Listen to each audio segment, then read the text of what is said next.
Olá, meu amigo, olá, minha amiga. Eu sou o Diego Santana e, de todas as formas, eu quero mencionar para vocês não um simples desabafo, mas sim as razões que estão levando o nosso Brasil aos caminhos do desenvolvimento, ainda que de forma natural.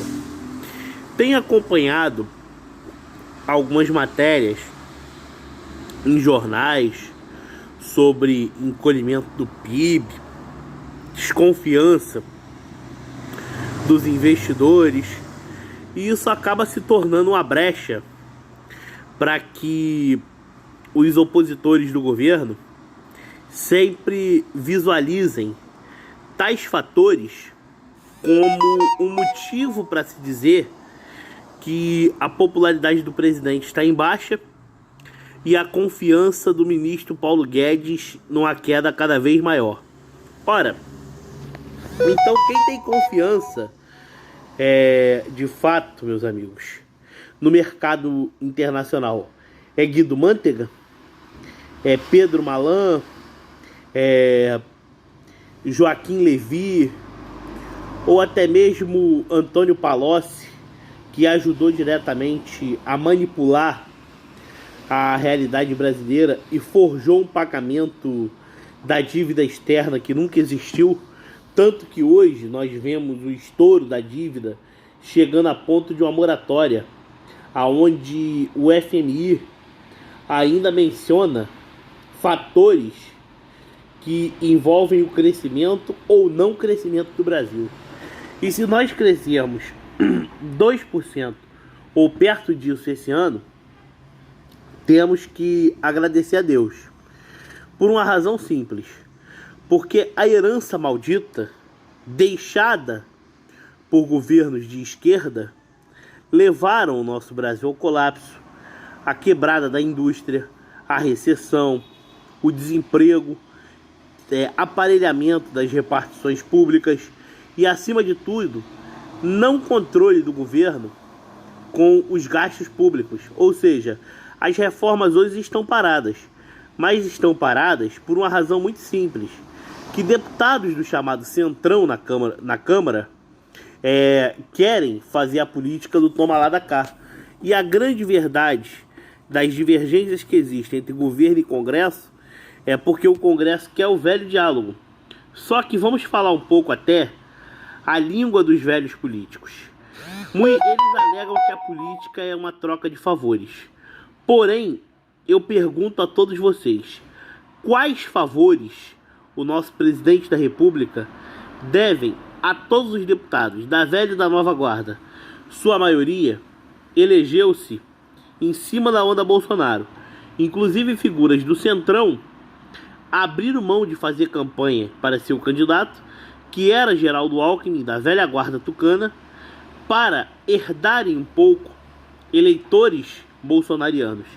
E a prova disso é que não existe divisão do país, porque na realidade o viés ideológico ele sempre foi bipolarizado, mas o declínio real do poder de persuasão da esquerda é perceptível se levado em consideração ao fato de quanto mais eles falam, mais eles são retaliados e perdem capital político, inclusive no Nordeste, onde eles diziam a todo custo serem mais fortes e imbatíveis em cima de programas sociais que eles nem criaram. Na realidade, os programas sociais foram criados por um governo que eles se diziam opositores, mas hoje, ao longo da história que nós podemos estudar, nós vivenciamos o fato de que os partidos políticos tradicionais nos enganaram, pois afinal a fisiologia é que dá abertura para a esquerda, por uma razão simples: a sociedade como um todo, ela em sua maioria é conservadora. Não é à toa que a esquerda é defensora das chamadas minorias, e naturalmente o centrismo abre as portas para a fisiologia, e é onde a esquerda utiliza do processo democrático para se infiltrar na sociedade. Foi assim, dessa maneira, que durante muito tempo eles se articularam para chegarem ao poder. Afinal, o movimento democrático brasileiro, posteriormente Partido do Movimento Democrático Brasileiro, e agora em retorno às suas origens, antes da Assembleia Nacional Constituinte de 1988, era considerada a oposição do regime militar, mas uma oposição muito meia-boca, pois dentro do MDB haviam figuras que dialogavam com a Aliança Renovadora Nacional, inclusive Tancredo Neves, que veio a ser o candidato a presidente da República do Colégio Eleitoral de 1985, obtinha inúmeros prestígios com presidentes anteriores da década de 50 e 60 e foi convidado pelos militares a se filiar à Aliança Renovadora Nacional. Porém, o fator não aconteceu porque havia um adversário político seu mineiro, que era o ex-governador Magalhães Pinto, e com isso, Tancredo Neves, junto a Chagas Freitas, Jorge Leite, criou a ala moderada.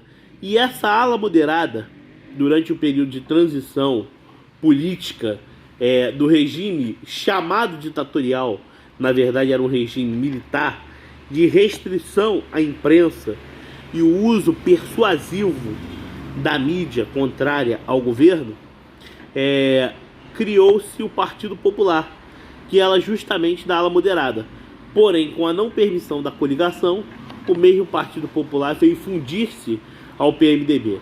Na verdade, já era um caminho para se criar uma frente democrática e, naturalmente, o PMDB sair vencedor nas eleições de 85 e, no ano de 86, eleger a maior parte dos governadores dos estados, sustentando o estelionato eleitoral através de um plano econômico que eles já sabiam que não ia dar certo.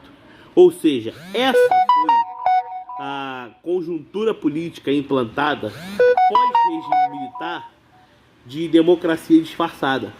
E quando surgiu um quebra-sistema através da figura do presidente Bolsonaro, se criou um atrito de forma contrária aos velhos interesses das demandas da velha política.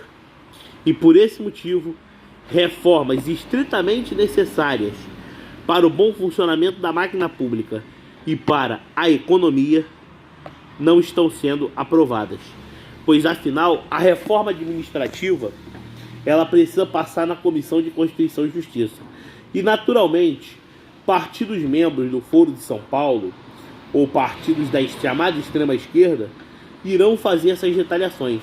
Isso por uma razão simples, pelo fato de que eles são favoráveis à máquina aparelhada visando manter suas categorias, porque na realidade quem obtém um viés de centro-esquerda obtém um pouco de marxismo dentro de si.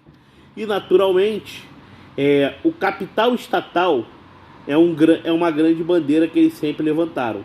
Logo, a reforma administrativa será fundamental para que o Brasil gaste menos com a estrutura da máquina pública e possa gastar com investimentos de infraestrutura, com obras estratégicas, de pavimentação de rodovias ou retomada de ferrovias desativadas, para facilitar o escoamento da produção e atrair todo tipo de capital, do nacional ao estrangeiro, expandindo a produtividade e com isso gerando emprego e aumentando a arrecadação de impostos indiretos sem que precise aumentar novas taxas. Porém, para se falar em reforma tributária, é preciso rever os gastos, criando-se uma regra de ouro, não permitindo o governo financiar por títulos públicos a sua irresponsabilidade, mostra que se é capaz de fazer superávit primário, reduzir significativamente o déficit público e, naturalmente, criar uma política de juros mais estável para que o setor produtivo ganhe mais investimentos, para que o Brasil não se endivide e nem fique cada vez mais dependentes do capital estrangeiro. A oscilação cambial é normal, pois afinal o regime de câmbio flutuante está sendo aplicado. Basta agora aprovar a autonomia do Banco Central, que decidirá junto à política econômica o fim da taxa de juros de longo prazo e a limitação dos juros no cartão de crédito. Não é necessário taxar ninguém, pois senão os investidores fugirão. Mas acima de tudo, dar uma lucratividade equitativa e evitar subsídios de bancos públicos para quem criou o oligopólio na economia brasileira e que bancou campanhas da esquerda. Assim nasceu a Lava Jato. Assim nasceu os escândalos de corrupção que depredaram esta nação ao longo dos últimos 16 anos.